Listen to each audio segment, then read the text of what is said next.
estamos estudando nessa série, ela é uma série intitulada Da Escravidão à Aliança. E é uma série de Páscoa, nós vamos ficar esse mês de abril nessa série. Mês de abril vem a Páscoa, lá perto do dia de Tiradentes. E nós vamos estudar nessa série não apenas o cuidado do Senhor para com o seu povo, mas como o Senhor libertou Israel da escravidão, aonde aconteceu a primeira Páscoa. Então nós somos cristãos, nós normalmente comemoramos a segunda Páscoa, que é a vinda de Jesus e sua morte na cruz. Mas eu quero mostrar para vocês como que a primeira Páscoa aponta para a verdadeira Páscoa, que é Cristo Jesus. Amém? Esse é o propósito. E hoje nós vamos aprender um pouco sobre a escravidão. É o texto onde nós vemos como o povo se tornou escravo. E nós vamos ver o cuidado do Senhor para com esse povo. Preste bastante atenção na leitura da palavra do Senhor. Eu vou ler a partir do versículo 22 de Gênesis 50. José habitou no Egito, ele e a casa de seu pai, e viveu 110 anos. Viu José os filhos de Efraim até a terceira geração, também os filhos de Maquir, filho de Manassés, os quais José tomou sobre seus joelhos. Disse José aos seus irmãos: eu morro, porém Deus certamente vos visitará e vos fará subir desta terra para a terra que jurou dar a Abraão, a Isaque e a Jacó. José fez jurar os filhos de Israel, dizendo: certamente Deus vos visitará e fareis transportar os meus ossos daqui. Morreu José da idade de 110 anos, embalsamaram-no e puseram num caixão no Egito. Agora o capítulo 1 de Êxodo. São estes os nomes dos filhos de Israel que entraram com Jacó no Egito. Cada um entrou com a sua família: Rúben, Simeão, Levi e Judá, Issacar, Zebulon e Benjamim, Dan, Naftali, Gade e Asser. Todas as pessoas, pois, que descenderam a Jacó foram 70. José, porém, estava no Egito. Faleceu José e todos os seus irmãos e toda aquela geração. Mas os filhos de Israel foram fecundos e aumentaram muito e se multiplicaram e grandemente se fortaleceram, de maneira que a terra se encheu deles. Entre mentes se levantou um novo rei sobre o Egito, que não conhecia José. Ele disse ao seu povo: eis que o povo dos filhos de Israel é mais numeroso e mais forte do que nós. Eia, usemos de astúcia para com ele, para que não se multiplique e seja o caso que, vindo a guerra, ele se ajunte com os nossos inimigos e peleje contra nós e saia da terra. E os egípcios puseram sobre eles feitores de obras para os afligirem com suas cargas. E os israelitas edificaram a Faraó as cidades celeiros, Pitom e Ramessés. Mas quanto mais os afligiam, tanto mais se multiplicavam e tanto mais se espalhavam, de maneira que se inquietavam por causa dos filhos de Israel. Então os egípcios, com tirania, faziam servir os filhos de Israel e lhes fizeram amargar a vida com dura servidão, em barro e em tijolos, e com todo o trabalho do campo, com todo o serviço em que na tirania os serviam. O rei do Egito ordenou as parteiras hebreias, das quais uma se chamava Sifrá e outra Puá, dizendo: quando servirdes de parteiras às hebreias, examinai, se for filho, homem, matai-o, mas se for filha, que viva. As parteiras, porém, temeram a Deus e não fizeram como lhes ordenara o rei do Egito, antes deixaram viver os meninos. Então o rei do Egito chamou as parteiras e lhes disse: por que fizestes isso e deixastes viver os meninos? Responderam as parteiras a Faraó: é que as mulheres hebreias não são como as egípcias. são vigorosas, e antes que lhes chegue a parteira, já deram à luz aos seus filhos. E Deus fez bem às parteiras, e o povo aumentou e se tornou muito forte. E, porque as parteiras temeram a Deus, ele lhes constituiu família. Então ordenou a Faraó, a todo o seu povo, dizendo: a todos os filhos que nascerem aos hebreus lançareis no Nilo, mas a todas as filhas deixareis viver. Amém. Deus abençoe a sua palavra e a meditação nela nesse momento. Eu quero introduzir falando sobre confiança no Senhor. Há algum tempo eu li um livro do Charles Spurgeon, considerado o príncipe dos pregadores. Charles Spurgeon viveu na Inglaterra no século XVIII e ele escreveu um livro chamado Diante da Porta Estreita. É um livro extraordinário, já emprestei para muita gente, eu não sei com quem está emprestado agora, mas está por aí rodando. Amém? É um livro fantástico, ele tem PDF em domínio público. E esse livro do Charles Spurgeon, ele conta que uma pessoa chegou no seu gabinete pastoral e falou: pastor, eu não consigo confiar em Deus. Eu oro para Deus e eu falo: eu estou tentando confiar, e eu não consigo confiar, mas eu estou tentando, pastor. Charles Spurgeon virou para essa pessoa e falou: isso é um insulto a Deus. Você dizer que está tentando confiar em Deus é um insulto para Deus. E ele explicou para aquela moça usando o exemplo de um pai. Imagina se você chegasse ao seu pai que nunca te deu motivo algum de desconfiança. Se você não tem este pai, imagina sua mãe ou alguma pessoa que você confie muito, um avô, um primo, um amigo, um pastor, seja lá quem for, e nunca te deu motivo nenhum de desconfiança. E você chega para essa pessoa e essa pessoa te promete algo: olha, eu vou te ajudar em tal e tal coisa. E você vira para essa pessoa e diz: olha, eu vou tentar acreditar nisso. Isso é uma afronta ou não é? É um insulto. Se o meu pai, meus irmãos, me falar: eu vou te ajudar em alguma coisa, eu vou te ajudar com a conta tal, eu vou te ajudar com o aluguel, eu vou te ajudar com seja lá o que for, e eu virar para ele e dizer: eu vou tentar acreditar no Senhor, pai. Eu vou tentar confiar que o Senhor vai me ajudar. Seria um insulto de todo tamanho ao meu pai. Imagina o nosso Senhor Deus.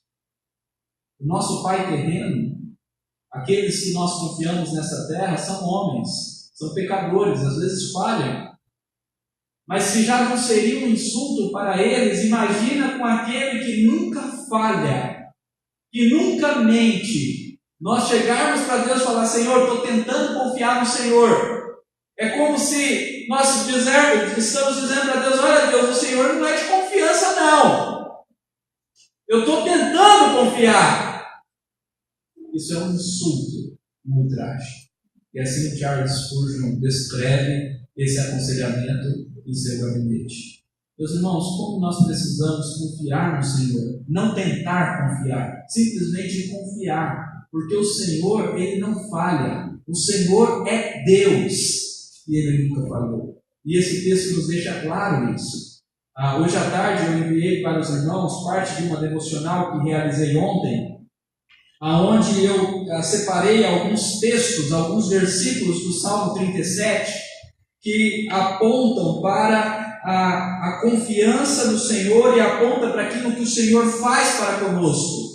Olha só esses versículos, de maneira poética, o salmista mostra o que eu quero mostrar aos irmãos nesse texto de Êxodo, nessa narrativa que nós acabamos de ler.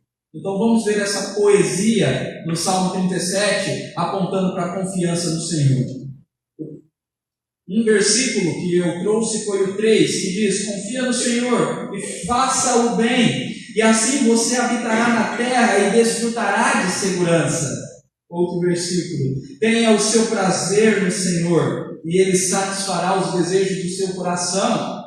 Outro versículo: entrega o seu caminho ao Senhor, confia nele, e tudo Ele fará. Outro versículo: o Senhor cuida da vida dos íntegros, e a herança deles permanecerá para sempre. Olha como o salmista está cantando, está em um tom poético, exaltando o cuidado do Senhor e sua confiança no Senhor. E ele diz, um versículo muito citado e muito conhecido: fui moço e já sou velho, porém jamais vi um justo desamparado, nem a sua descendência a mendigar o pão. E ele finaliza esse salmo, o último versículo do Salmo 37, ele diz: vem do Senhor a salvação dos justos, Ele é a sua fortaleza no dia da tribulação. O salmista não está tentando confiar no Senhor, ele confia no Senhor, ele exalta o Senhor, ele canta ao Senhor a sua grandeza, o seu cuidado, a sua majestade, como o Senhor nos envolve, como o Senhor cuida de detalhes, como o Senhor nos sustenta.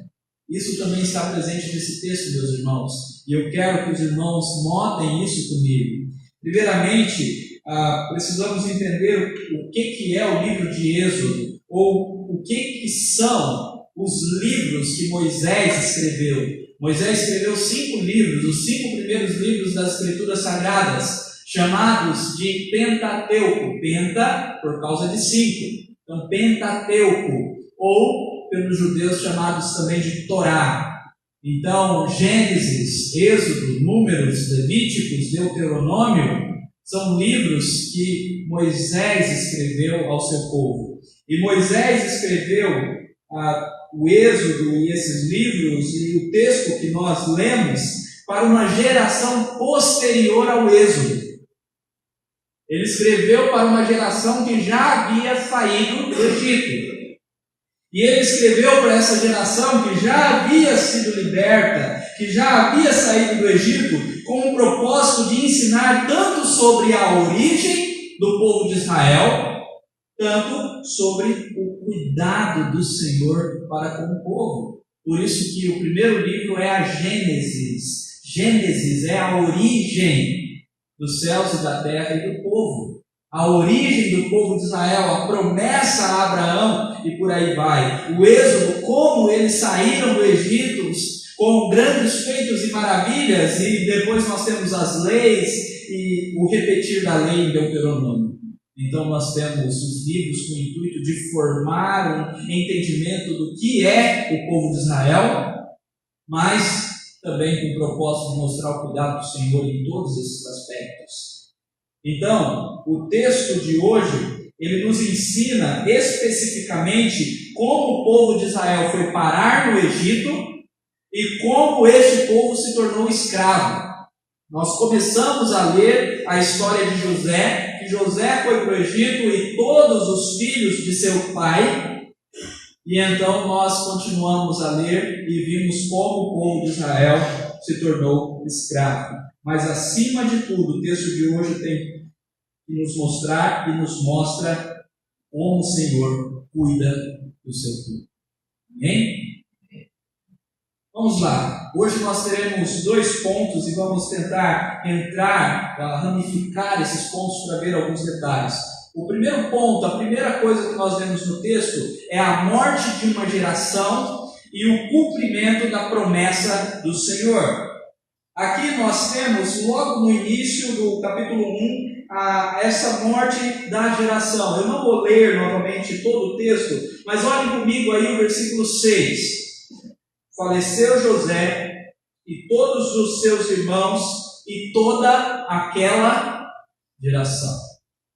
Antes disso, nós lemos em Gênesis ainda, no capítulo 50, que Moisés, ele habitou no Egito e toda a casa do seu pai, ou melhor, que José habitou no Egito e toda a casa do seu pai, e que ele viveu 110 anos, e ele viu até a 3ª geração dos seus filhos, mas que lá no Egito ainda, ele pede para os seus irmãos, para a sua descendência, quando o Senhor tirassem eles dali, para levar o seu túmulo, para levar os seus ossos dali para serem enterrados na terra de Canaã. E então José morre. No final de Gênesis, nós vemos a história da morte de José. Aqui no Êxodo, nós iniciamos vendo que haviam 70 pessoas, 70 descendentes de Jacó que foram para o Egito. E então, todos morrem. Os filhos de Jacó, os 12 filhos de Jacó morrem. E toda aquela geração também morre. Meus irmãos, uma geração se passou. A geração que ouviu a promessa do Senhor. Os patriarcas passaram. Aqueles que conversaram com Deus e Deus prometeu a descendência. E agora levanta uma nova geração. Se passou aquele período em que a promessa do Senhor estava vívida ao coração. E agora levanta uma nova geração. Se passou aqueles a quem Deus prometeu. E agora levanta uma nova geração. E qual que é a atitude do Senhor com respeito a essa nova geração? O Senhor cuida deles. O texto diz no versículo 7 que os filhos de Israel foram fecundos e aumentaram muito e se multiplicaram e grandemente se fortaleceram, de maneira que a terra se encheu deles. Aqui nós já vemos uma coisa maravilhosa do nosso Senhor. Ele continua sendo fiel, mesmo que a morte chegue para uma geração, Ele continuará sendo fiel em suas promessas, geração após geração. Ele continua firme, Ele continua edificando o seu povo. E aqui nós vemos o Senhor aumentando e multiplicando grandemente o povo de Israel. Na verdade, aqui nós temos o cumprimento da promessa, o cumprimento de uma promessa que o Senhor fez a Abraão e que também é registrada lá em Atos. E nós vamos ver esse texto lá em Gênesis capítulo 15. Voltem aí um pouquinho nas suas Bíblias. Gênesis no capítulo 15. O que é fantástico aqui, meus irmãos, é que se você pensar que o multiplicar está no cumprimento básico do propósito da criação, é extraordinário nós sabermos que Deus multiplicou esse povo. Lá na criação, em Gênesis capítulo 1, versículo 28, o Senhor ele dá uma ordem a todas as pessoas, na pessoa de Adão e Eva. Nas pessoas de Adão e Eva. Ele ordena que eles sejam férteis e que eles se multipliquem, e que eles povoem a terra. Então nós vemos agora a nação cumprindo esse princípio básico da criação, a multiplicação, o ser fértil, o crescer enquanto descendentes e povo. Nós vemos o cumprimento da criação, mas isso é algo que após a queda é só pela graça do Senhor, e isso tem base na promessa do Senhor em Gênesis 15.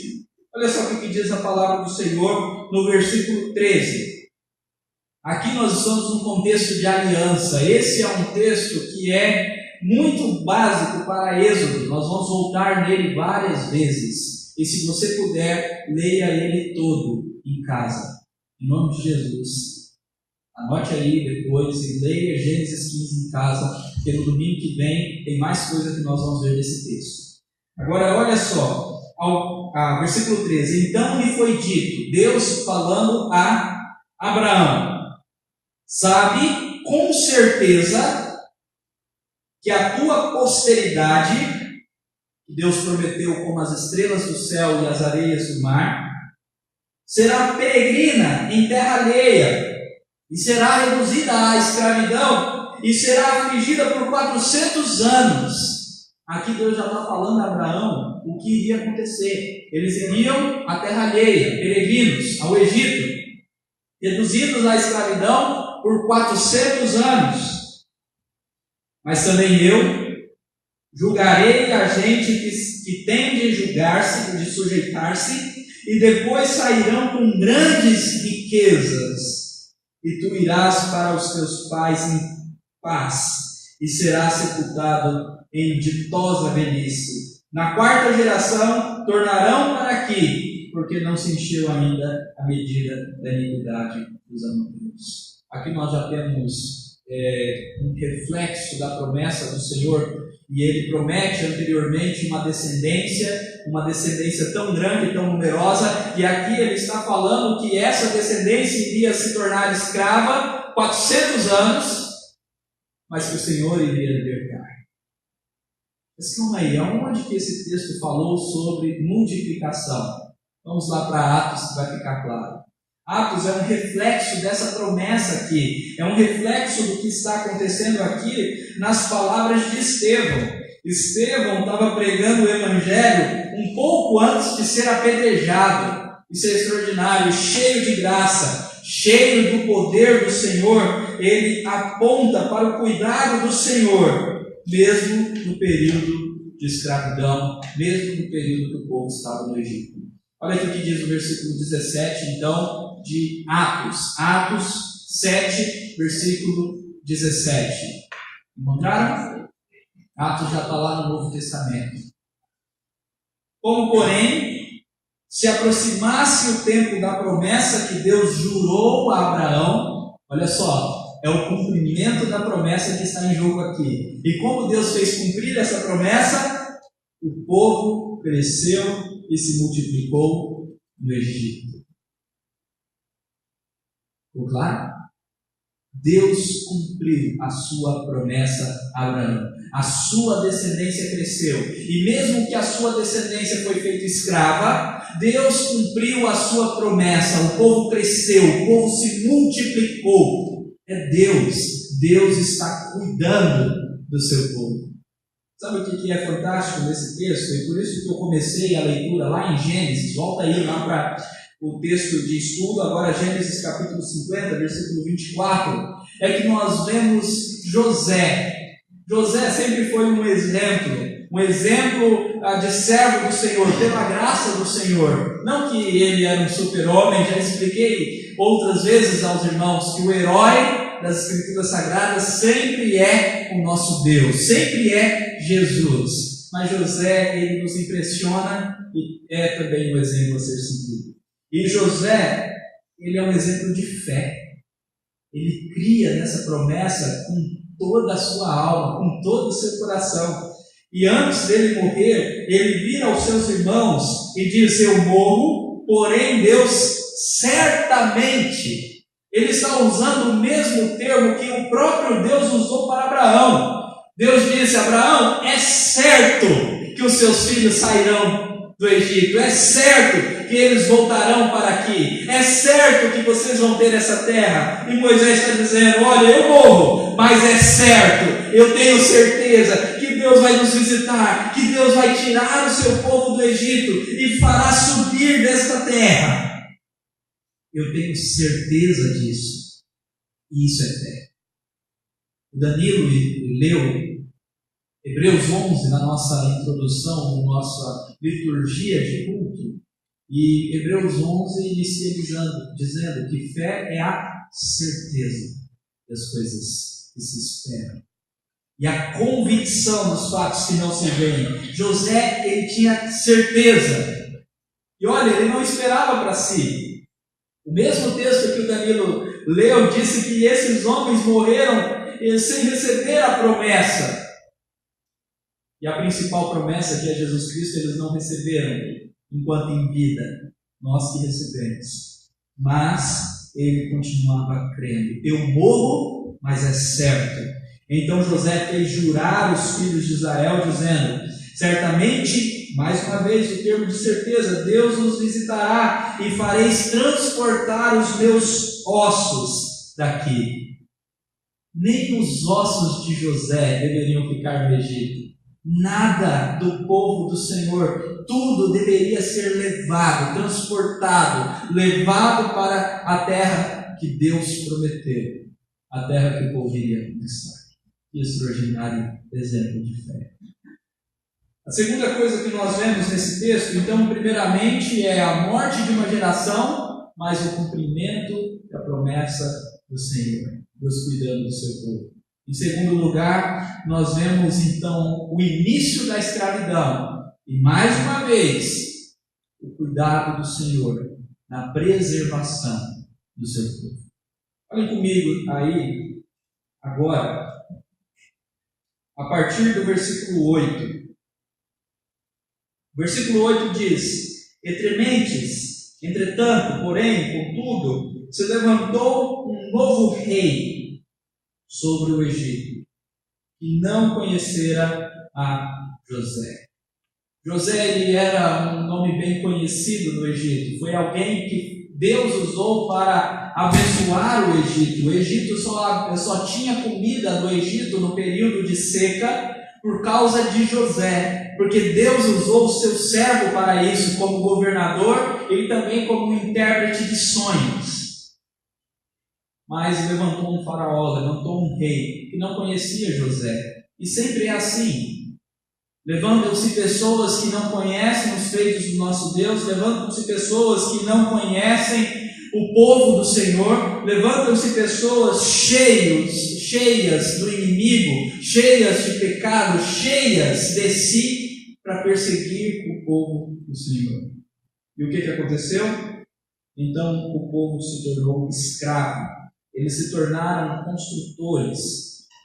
E no versículo final também diz que eles construíam, ou que eles cuidavam dos campos. Mas olha o que diz, a partir do versículo 9.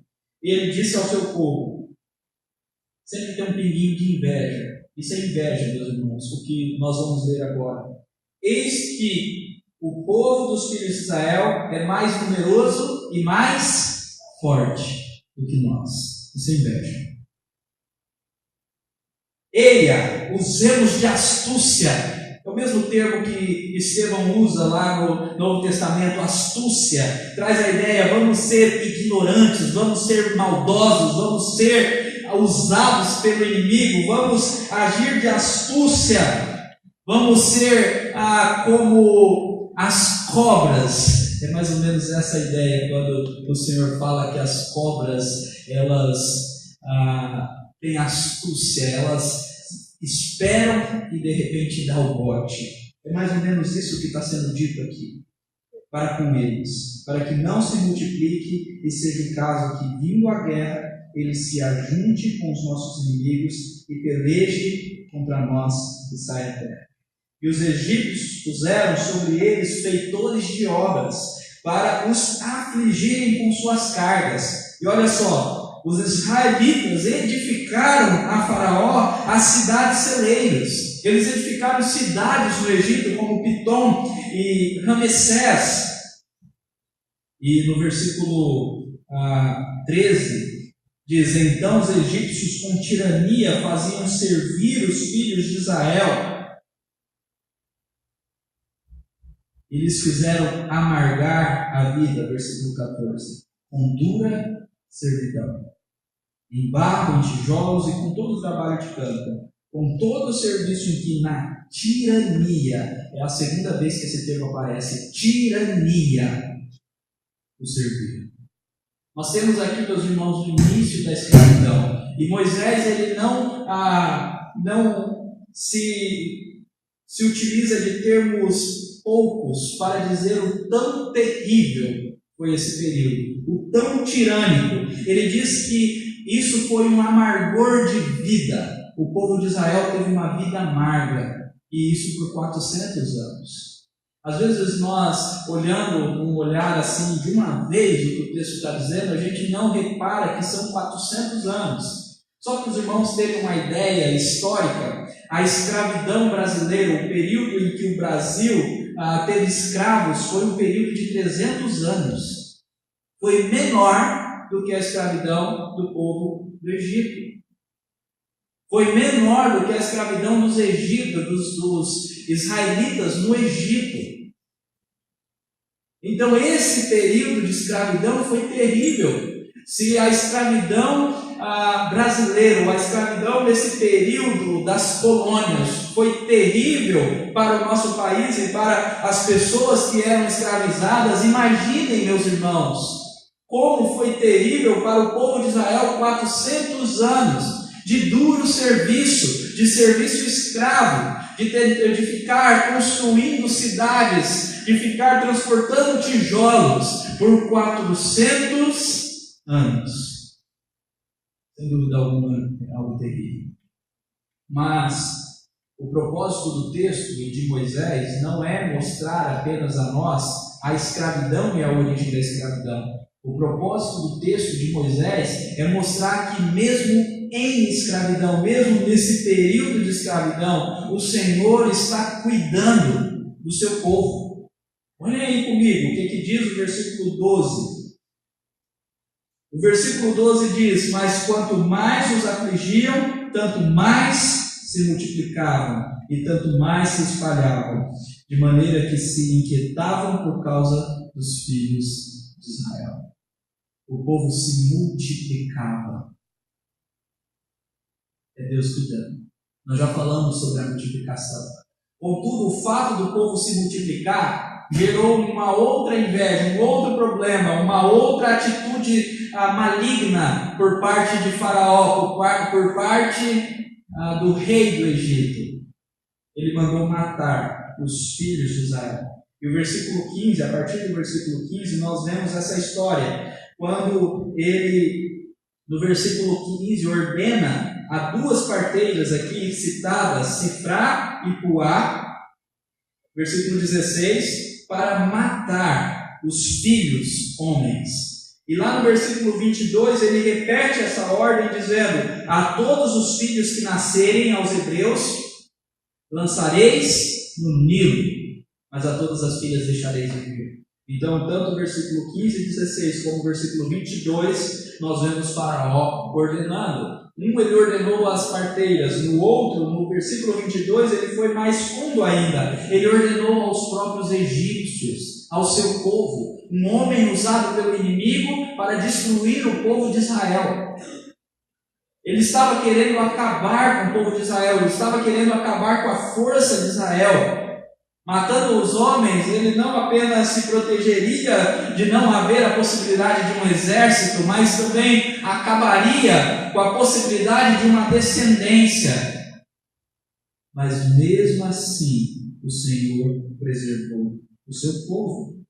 E o Senhor preservou o seu povo, como nós vimos já no versículo 12, o seu povo continuou a multiplicar, mas o Senhor também preservou o seu povo por causa do temor de duas parteiras. É interessante isso.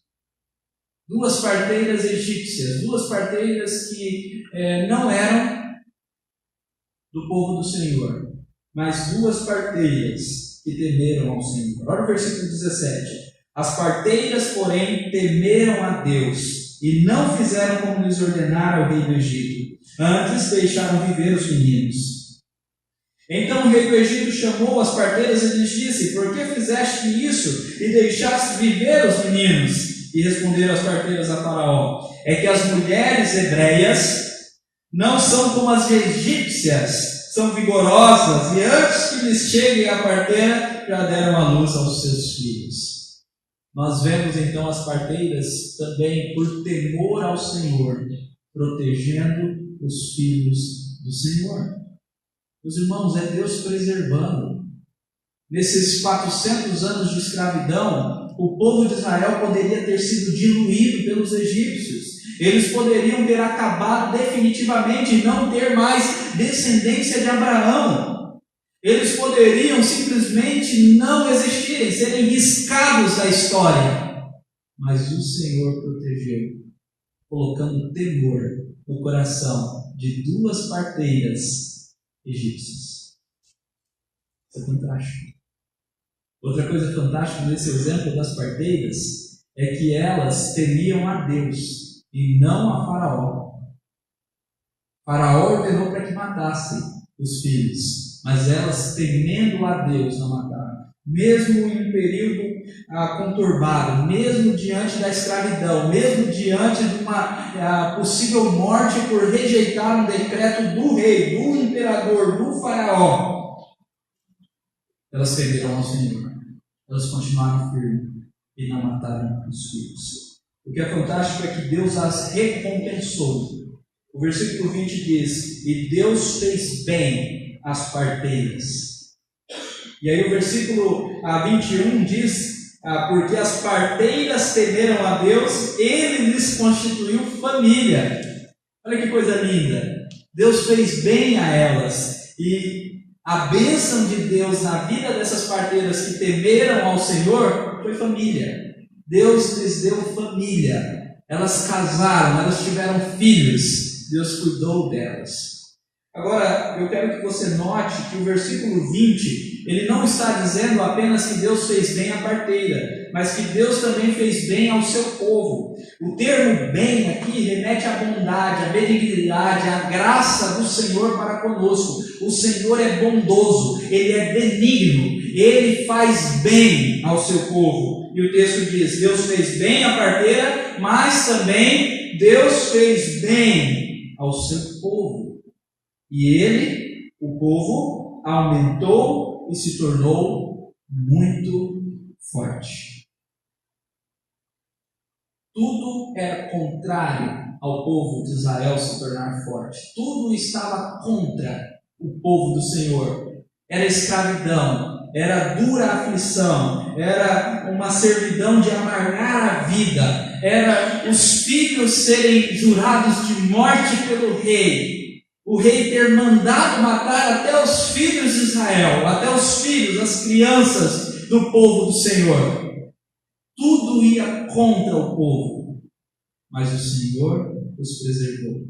O Senhor fez bem ao povo e o Senhor os tornou muito, não é pouco, é muito forte. O povo se fortaleceu. Amém? Algumas implicações para nós, antes das aplicações. A escravidão do povo de Israel, a primeira implicação, ela é um tipo, e eu preciso explicar esse termo, que é um termo que ao ler Êxodo nós vamos usar bastante. Um tipo traz a ideia de tipificação, de uma ilustração, de um apontar para algo. Então a escravidão do povo de Israel é um tipo, é uma ilustração, aponta, é uma tipificação da escravidão do pecado que toda a humanidade se encontra. A escravidão do povo de Israel então aponta para algo maior, que é a escravidão do pecado. Por isso que a Páscoa do povo de Israel aponta também para algo maior, que é a Páscoa em Jesus Cristo, onde Ele nos liberta do pecado. Então, o Senhor resgata Israel do Egito por sua graça e pela promessa que foi feita num contexto de aliança, é outro termo que nós vamos usar bastante. Ele fez aliança, ele prometeu a Abraão um relacionamento não só com Abraão, mas com todos os seus descendentes. E da mesma forma como o Êxodo tipifica, aponta para o Novo Testamento, o resgatar do Senhor do seu povo, a sua graça, o seu cuidado, aponta para a redenção em Cristo Jesus. Eu já expliquei para os irmãos e não canso de explicar. Redenção significa libertação de escravos. É comprar um escravo da mão do seu duro senhor para libertá-lo. É pagar o preço da vida de uma pessoa para libertar essa pessoa. Então, da mesma forma que o Senhor resgata Israel, num contexto cumprindo uma promessa da aliança, o Senhor nos resgata como igreja, cumprindo a promessa, e agora é a promessa da nova aliança. Aleluia. Isso é maravilhoso, meus irmãos. Outra implicação importante de nós pensarmos aqui é que os filhos de Israel talvez nem lembravam mais da promessa do Senhor, mas o Senhor nunca deixou de cuidar deles. O texto diz que morreu uma geração. Moisés escreve o livro para relembrar a Israel a sua origem. Muitos ali não sabiam das promessas que foram feitas a Abraão, Isaque e Jacó. Muitos ali talvez nem buscavam o Senhor com tanta constância como nós buscamos hoje em dia, todas as semanas. Mas o Senhor não deixou de cuidar deles. Talvez nesses 400 anos, eles foram perdendo um pouco daquilo que, da fé de José, daquilo que foi deixado pelos seus pais. Mas o Senhor não deixou de cuidar e preservar deles. É porque não depende de nós. É o Senhor. Ele é fiel. Ele continua a cuidar. Outra coisa fantástica de nós pensar nesse texto é que mesmo que passem muitos anos, o Senhor sempre cumpre o que promete. 1000 anos é como um dia para o nosso Senhor. Meus irmãos, foram 400 anos. Não foram 2 dias, não foram 5 anos, nem 10, nem 50. Foram 400 anos. É muito tempo. É muito tempo. Mas o Senhor cumpriu o que prometeu. O que é fantástico é que, para Ele, o nosso tempo é como nada. Ele é eterno. E 1000 anos para Ele é como um dia. Nós que somos fadados a ficarmos tão desesperados por causa do tempo, e hoje em dia ainda mais por causa do imediatismo constante da nossa época. Queremos as coisas para ontem, mesmo porque a nossa vida sobe até 80, 90 anos. Mas, meus irmãos, o Senhor cumpre as suas promessas no tempo dele. Ele nunca deixa de cumprir. E Ele sempre cuida de nós, se nos fizer. É uma promessa que vale a pena a gente lembrar nessas implicações. Há 2000 anos atrás, o Senhor Jesus veio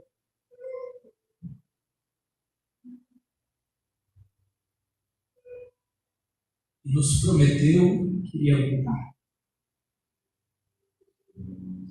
Quando eu converso com algumas pessoas que não são cristãs, uma das coisas que eles apontam é isso. Cadê o seu Jesus que não voltou? Já foram 2000 anos. Vamos, irmãos. A gente pode confiar, Ele vai voltar. Pode demorar ainda mais 1000 anos, mas Ele vai voltar. Ele prometeu, Ele irá voltar e Ele vai acabar com todo o pecado, com todo o choro, com toda a escravidão. O nosso Senhor Jesus vem. O nosso Senhor Jesus Cristo vem. Então, meu irmão, em nome de Jesus, confie no Senhor, confie na sua redenção. Não tente confiar, isso é um insulto ao Senhor. Confie. Ele nunca nos deu motivo para não confiarmos.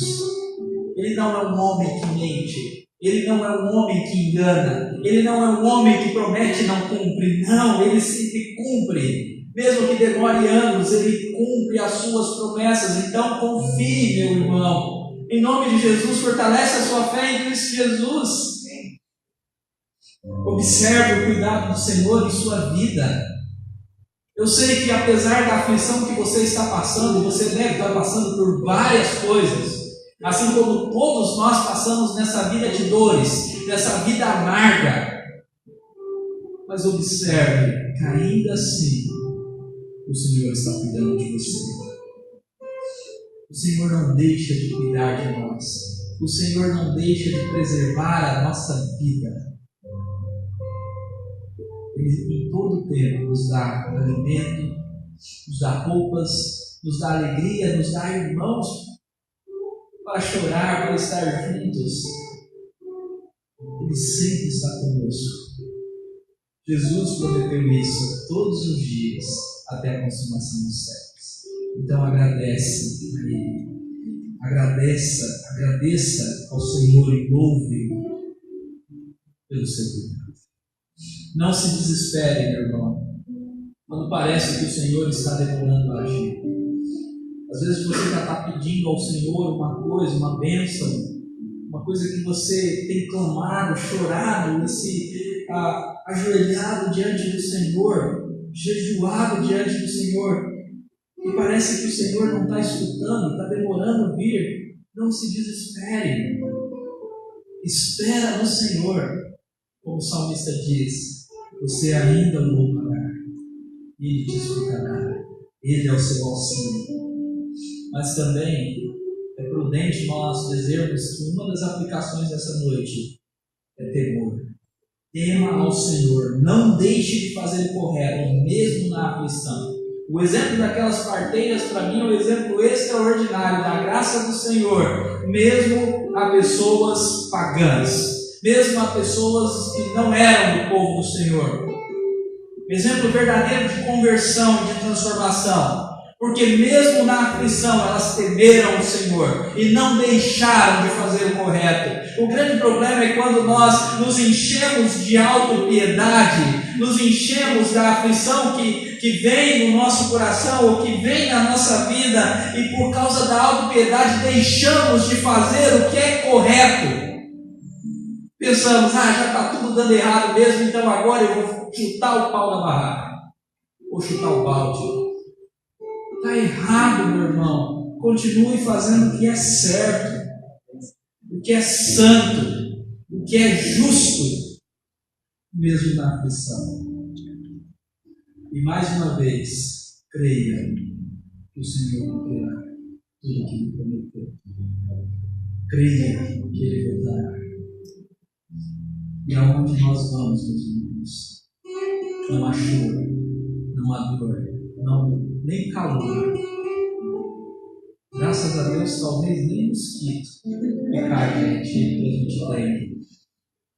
Não há nada disso. Descanse nessa verdade. Curva sua cabeça.